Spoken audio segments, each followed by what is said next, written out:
আমি রাইসুল ইসলাম শিওন।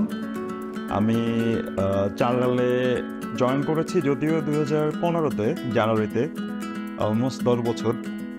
তবে মানসিকভাবে আমি আসলে চারলালের সাথে 10 বছরের বেশি সময় ধরে আছি, কেননা আমার সিনিয়র বড় ভাই সুমন ভাই, যার কারণে আসলে চারলালে আসা, তিনি যখন চারলালে জব করতো তার মুখ থেকে শুনতে শুনতে আবার 11 বছরের বেশি সময় ধরে আমি মানে মানসিকভাবে চালডালকে ধারণ করি আর কি। তো এইভাবেই আসলে চালডালে আসা। তো পরবর্তীতে একদিন ইন্টারভিউর জন্য কল আসলো। আমি তখন ছুটিতে অন্য একটা কোম্পানিতে জব করছিলাম।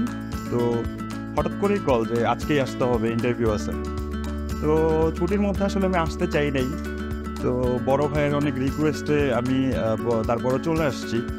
আমার ছুটি ছিল মোটামুটি 7 দিন আরও বাকি ছিল আরেকটা কোম্পানিতে ছিলাম। তো ওই সময় আসার পরে ইন্টারভিউ দিলাম। ইন্টারভিউ দেওয়ার পরে অফিস থেকে বলা হচ্ছে যে জয়েন করতে হবে কালকেই। আমি অনেকবার রিকোয়েস্ট করলাম যে আসলে আমি তো একটা ছুটিতে আছি, তো 5-7 দিন ছুটি বাকি আছে এখনও, ওটা শেষ করে পরে জয়েন করি। পরে ইডি স্যার বলতেছে, ইডি স্যার ইন্টারভিউ নিয়েছিল, তো উনি বলতেছেন না, জয়েন করলে কালকেই করতে হবে।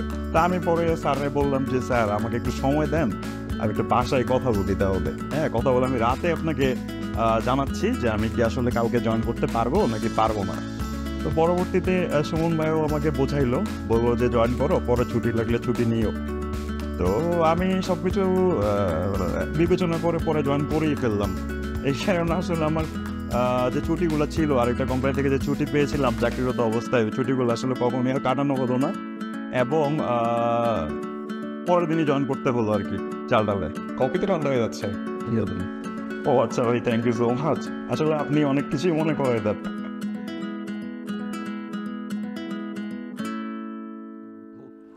তো চালডালে আমি যখন কাজ শুরু করলাম তখন আমার কাজ শুরু হয়েছিল কাস্টমার সার্ভিস ডিপার্টমেন্ট দিয়ে। তবে আমি কর্পোরেট টিমে 2 দিনের জন্য কাজ করেছিলাম। তো ওইখানে বেশি দিন স্টে করা হয়নি, পার্মানেন্টলি কাস্টমার সার্ভিসে চলে আসলাম। তো ওখানে মোটামুটি 2.5 বছরের মতো আমি কাজ করলাম কাস্টমার সার্ভিস নিয়ে। কাস্টমারদের অনেক ধরনের প্রবলেম সলভ করতে হয়েছে, কাস্টমারদের অনেক বেশি বেশি সাপোর্ট দেওয়ার চেষ্টা করেছি। তো ওভারঅল এখানে 2.5 বছর কাজ করার পরে আমি স্টোর বা ইনভেন্টরি ম্যানেজমেন্টে আমি শিফট হই। তো ইনভেন্টরি ম্যানেজমেন্টের ক্ষেত্রে যেটা হয়েছে যে আমার দিনে কাজ করতে করতে হঠাৎ করে নাইট ডিউটি শুরু হয়ে গেল। হ্যাঁ, তো নাইট ডিউটি শুরু হয়ে গেল এমন যে আমাকে আমার রিপোর্টিং বস বলতেছিল যে দেখো আমাদের তো এখন 12টা ওয়্যার হাউস, তুমি 6 দিনে মোটামুটি প্রতিদিন 2টা করে ওয়্যার হাউস ভিজিট করো, তাহলে 6 দিনে 12টা ওয়্যার হাউস ভিজিট হয়ে যাবে। তারপর তুমি আবার দিনে কন্টিনিউ করো, আগে দেখলা যে নাইটে কি হচ্ছে না হচ্ছে। তো আমি এই যে স্যারের কথায় মানে 12টা ওয়্যার হাউস ভিজিট করতে গেলাম 6 দিনের জন্য। তো এরপরে আমি টানা 6 বছর নাইটে কাজ করেছি। হ্যাঁ, এইটা অনেক ইন্টারেস্টিং একটা বিষয় ছিল। তো নাইটে ইনভেন্টরি ম্যানেজমেন্টের পাশাপাশি আমাদের আরেকটা ডিপার্টমেন্ট আছে, সেটা হচ্ছে ভেজিটেবল নেটওয়ার্ক। তো এই ভেজিটেবল নেটওয়ার্কে কাজ করতে গিয়ে আমার দীর্ঘ 3 থেকে 4 বছর কারণ বাজারেও কাজ করতে হয়েছে। অনেকবার কারণ বাজারে গিয়েছি, কিভাবে প্রোডাক্ট আসে, কোথা থেকে আসে, হ্যাঁ, এগুলো নিয়ে অনেক ধারণা পেয়েছি, এবং আমি পার্সোনালি অনেক কিছু জানতে পেরেছি যেগুলো আসলে চালডালে না আসলে জানতেই পারতাম না। তো এটা আমার লাইফের জন্য একটা সেরা অ্যাচিভমেন্ট বলা চলে। আমি অনেক কিছু শিখতে পেরেছি এখানে কাজ করে। না, এটা কাজ না করলে আসলে এটা কোনোভাবেই সম্ভব না। কষ্ট হয়েছে, তারপরেও যে পরিমাণ আমি লার্ন করেছি, ওই লার্নিংয়ের কাছে এই কষ্ট কিছুই না। হ্যাঁ, তো এখন আমি চালডালের কোয়ালিটি ডিপার্টমেন্টটা দেখছি। কোয়ালিটি ডিপার্টমেন্টের পাশাপাশি চালডাল ফার্মাসিটা লুক আফটার করছি লাস্ট 1 বছর ধরে। তো এখানেও আমি মোটামুটি ফার্মাসি বিজনেস সম্পর্কে ভালো একটা লার্নিং আমার হচ্ছে।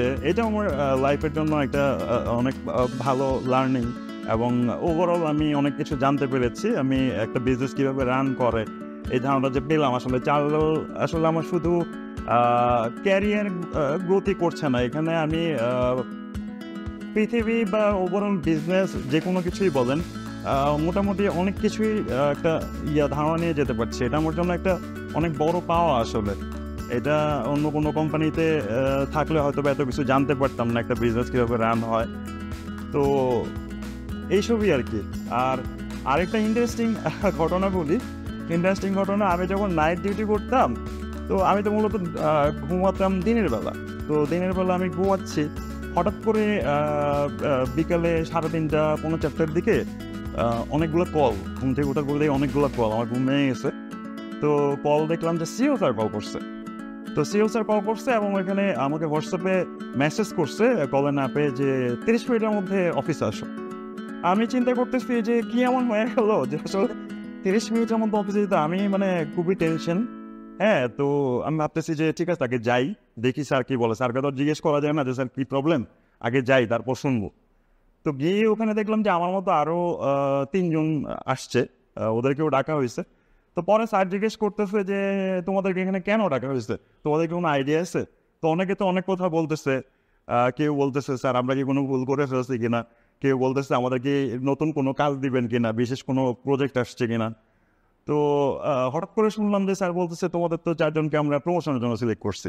তো এইটা মানে সবাই আকাশ থেকে পড়ার মতো, মানে আমরা কেউই কল্পনা করি নাই যে আমাদেরকে প্রমোশনের জন্য এভাবে ডাকা হবে। এটা একটা সারপ্রাইজিং মোমেন্ট ছিল।